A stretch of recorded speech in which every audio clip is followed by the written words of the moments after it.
Becker, and that's where we all agree here that Becker has taken it to the Chang serve from 5-2 in that first set. Chang has not got too many first serves into play, and the second serve has to be a good one, because he's gone down on second serves now. He's gone down to about 28% of points won.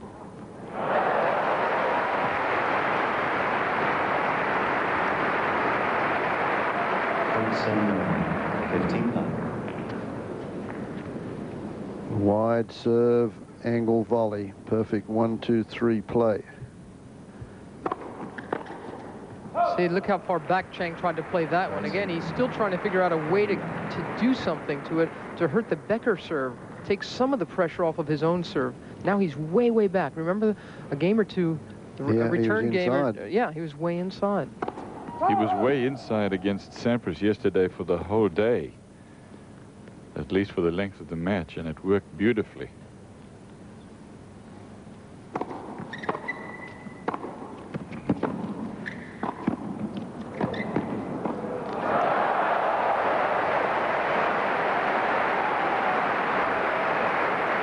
It's all Becker at the moment. Again, a little slice volley inside that service line forces Chang to take one hand off it, and there's no pace on that shot. Becker has plenty of time to recover. Look at this. Take the stutter step. There it is. Just fade it into the open court.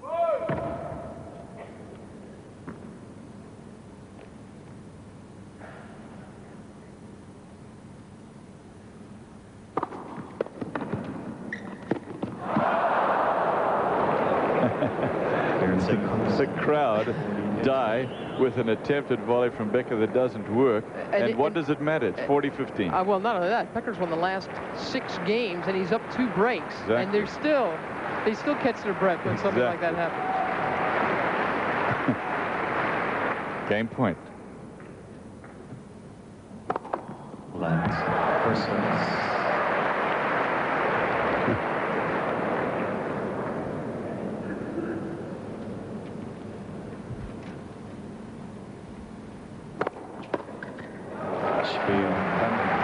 Becker's making it look easy, and it is not against Michael Chang. 5 games to love. He asked him to describe himself on the court. The guy who, in crisis, goes forward, who, you know, I'm not really backing off. I'm not hoping that the other guy would make a mistake or not. No, that's sometimes a problem for me on different surfaces where the counterpuncher wins, but on a medium fast surface like we're playing here, that's usually for my advantage. And you know, it doesn't go in all the time, but it puts the other guy under just so much pressure of knowing I'm not going to back down. The opposite, I'm going to go forward, I'm going to attack. Chang serving, and he is in a heap of trouble, down by 5 games to love. It's 15-love in this game. Quite a remarkable turnaround, isn't it? 5-2, you thought, hey, could be Michael Chang, and Becker, a slow starter, has picked it up. I have always loved watching Becker play because I cannot separate the game from the personality of Becker, and I think that's why people have enjoyed watching him so much over the years. I mean, he's a complex guy, this fella, but he wears his thoughts and his feelings and his wishes and desires on his sleeve, and you can see exactly what he's thinking.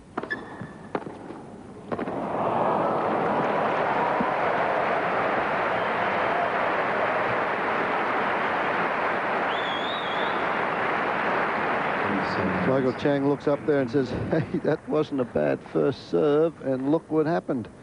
He hadn't finished his service motion before the ball was back there.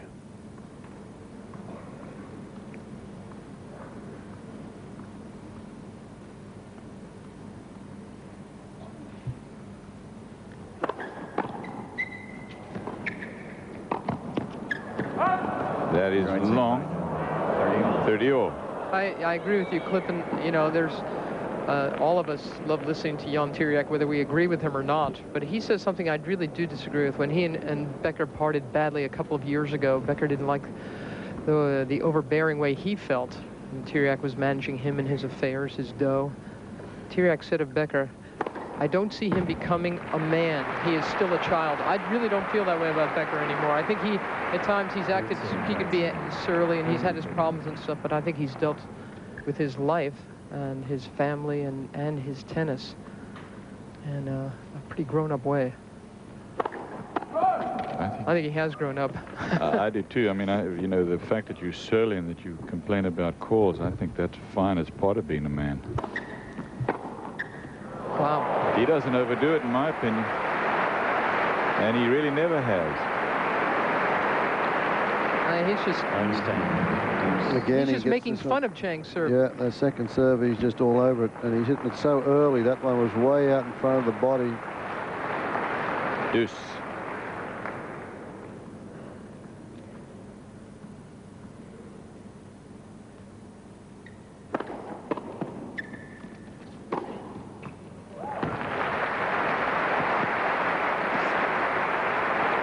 Well, Chang jogging back there, but he's got a long way to go. This is a shot that may help get him on the board in set number 2. Oh, there we go. He's thinking, changing things around again.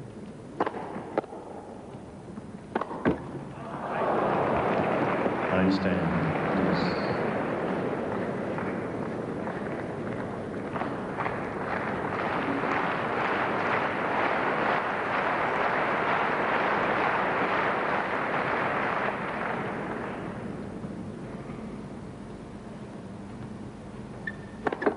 Let for service.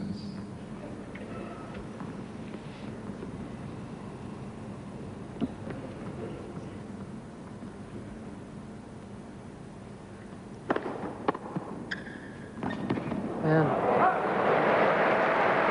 Becker has not given Chang 1 point when Chang has served a second serve in this set.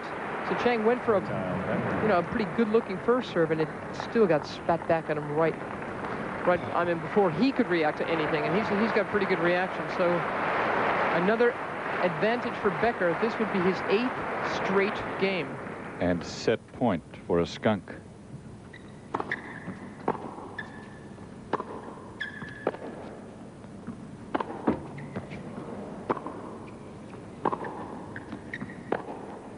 That's it. That is really spectacular stuff there from Becker.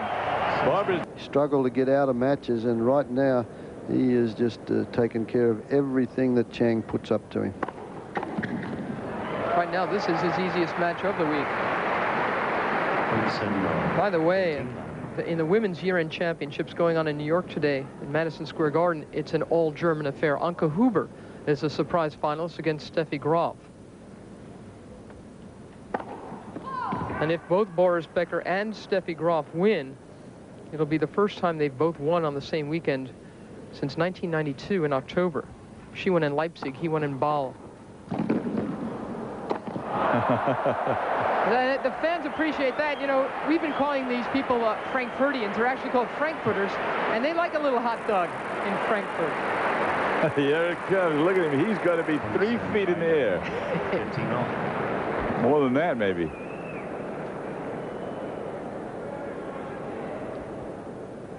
$15 all. The amazing thing, he's got exactly 1/2 the number of winners as Becker, Chang. He's got 21.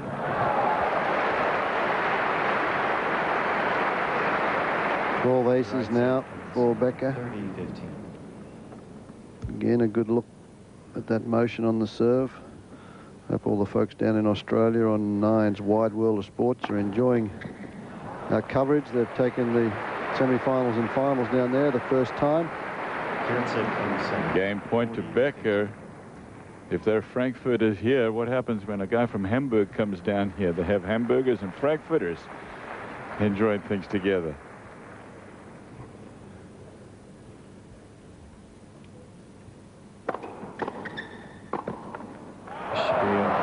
Game to Becker. He is in full control. Let's see, that's 6, 7. That's 9 in a row, isn't it? For Becker, 1 game to love.